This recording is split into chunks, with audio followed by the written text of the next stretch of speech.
Hey everybody, this is Jim at SP500chart.com using time-honored techniques to understand modern markets, featuring daily technical analysis videos of the S&P 500 index. I just want to remind you that the website and this video are for educational purposes only.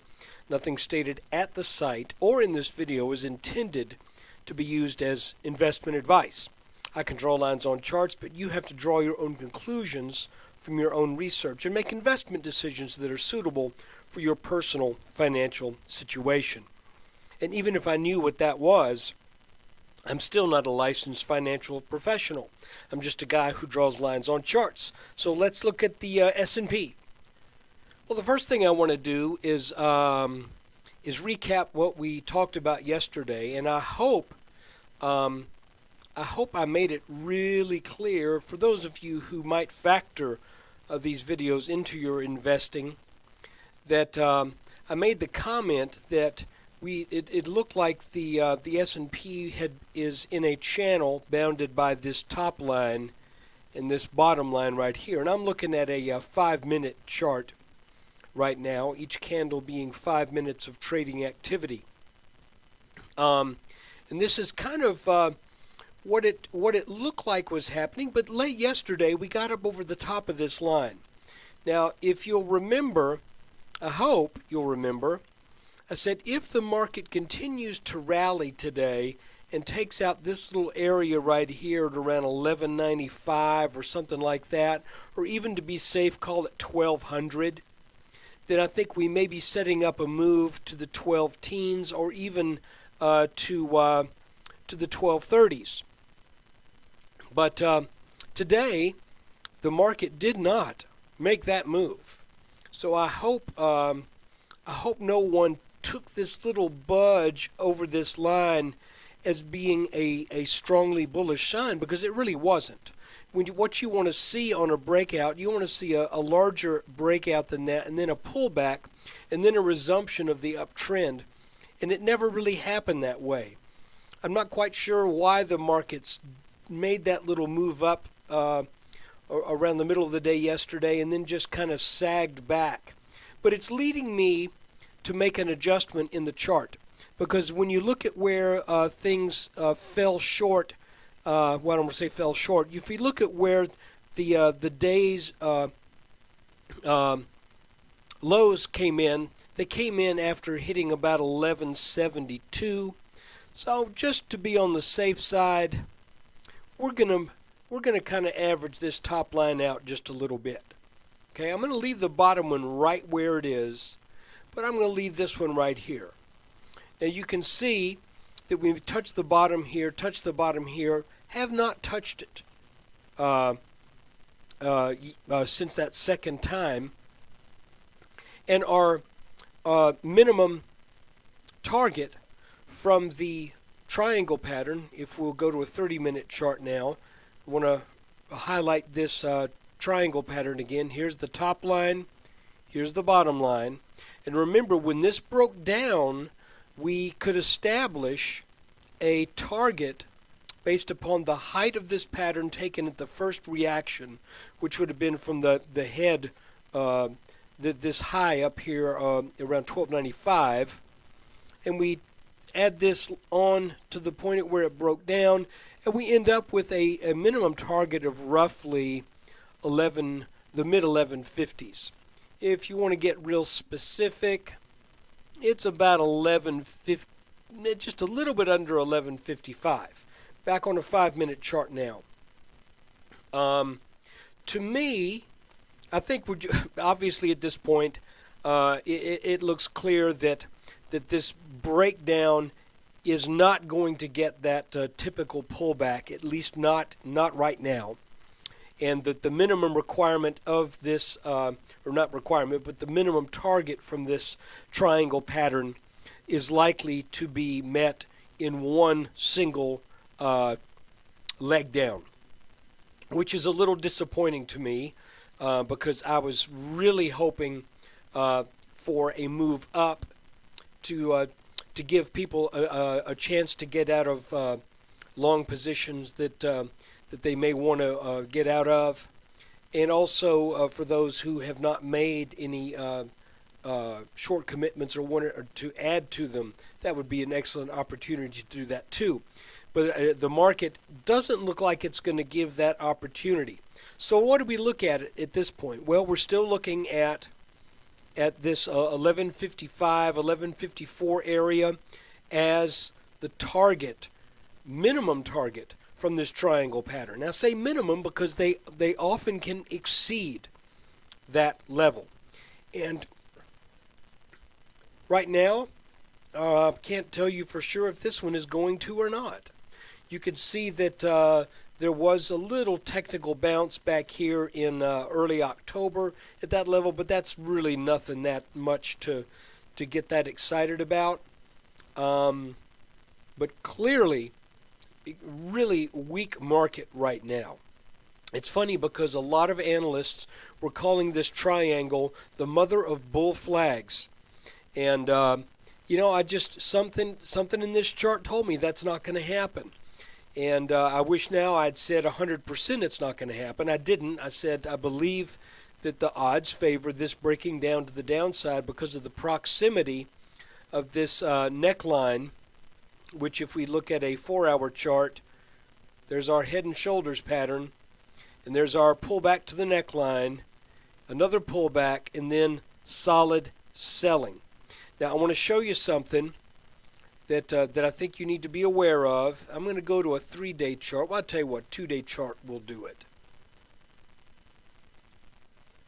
I can show this on a 2-day chart.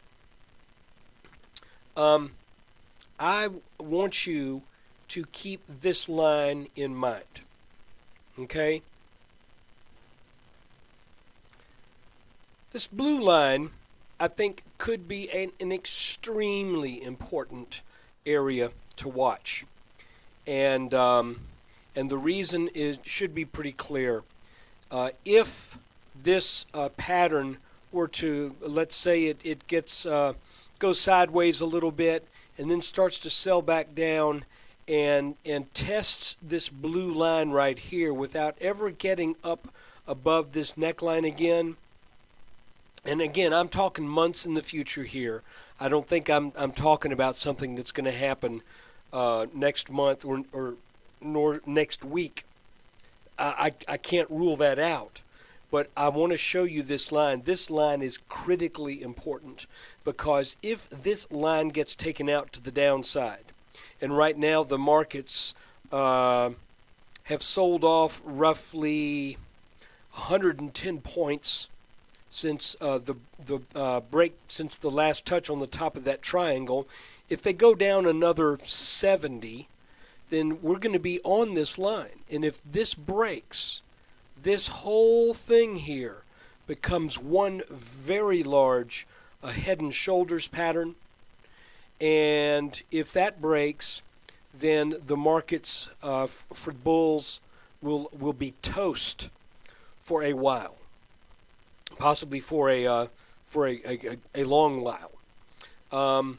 Again, all of this that we're seeing happen right now is looking so similar to what I've got drawn back here in this square. Where would we be right now as it relates to what happened back in 2007 and 2008? We would be about in the middle of this leg down right here when the markets were a little bit over 1,300 back in June and July of 2008. Okay? And if we back up and go to a 4-day chart now, you can see that this made a large head and shoulders. There's the left shoulder, there's the head, and there's the right shoulder. And at the top of it, there was a smaller head and shoulders pattern. Look at this. Left shoulder, there's our topping pattern.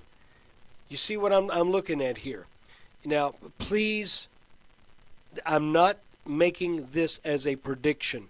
Just as a technician, I'm pointing out right now the importance of this line. This has to hold as support, or the markets will in all likelihood head back down into the 800s. So I never thought, I'd be honest with you, I didn't think I would be talking like that at this point in time. But that's where we are. That's what we have to look at right now. And again, we're not yet finished with this down move right here.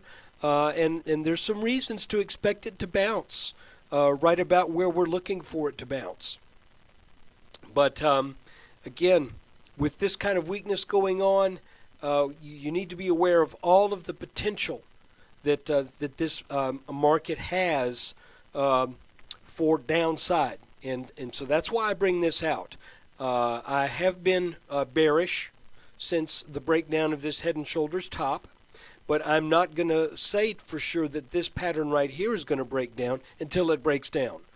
Again, just to be clear, technical analysis is not always about saying where the markets are going to go.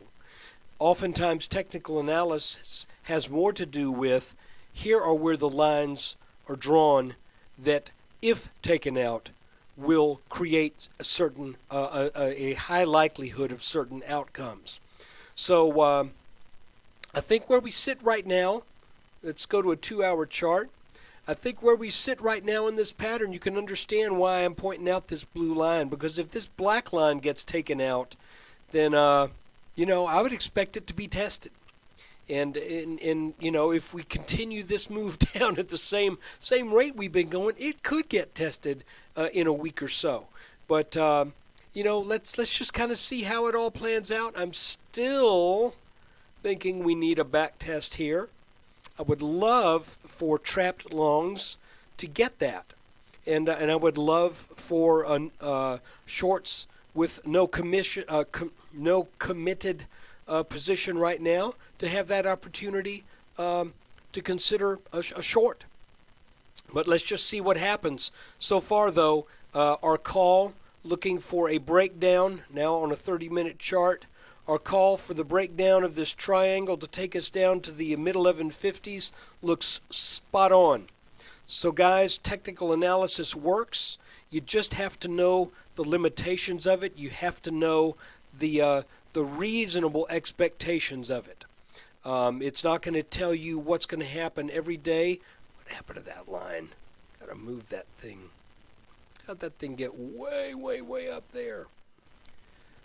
So you hear what I'm saying. Technical analysis isn't a crystal ball that gives a person the ability to say on any given date this is where the markets are going to be. Technical analysis is more like just knowing where to draw the lines that you know when this line breaks, stuff's going to happen. And you can see that line broke and stuff's been happening. Look, take care. Appreciate you watching the video. I hope all of my listeners, and if you're listening on the 23rd of November, then this will be a timely thank you. Thank you for being a subscriber, and I hope you have the most wonderful Thanksgiving. Spend the time with your family, and take account of all of those intangible things in your life that you have to be thankful about. It's not all about dollars and cents, folks. You got health, you've got friends, you got family, you've got you have a lot of things in your life to be thankful for, I'm sure. And I hope you're thankful for the videos that I do, and I hope they're helping you to be more thankful with your financial situation too. So look, take care. Thanks again.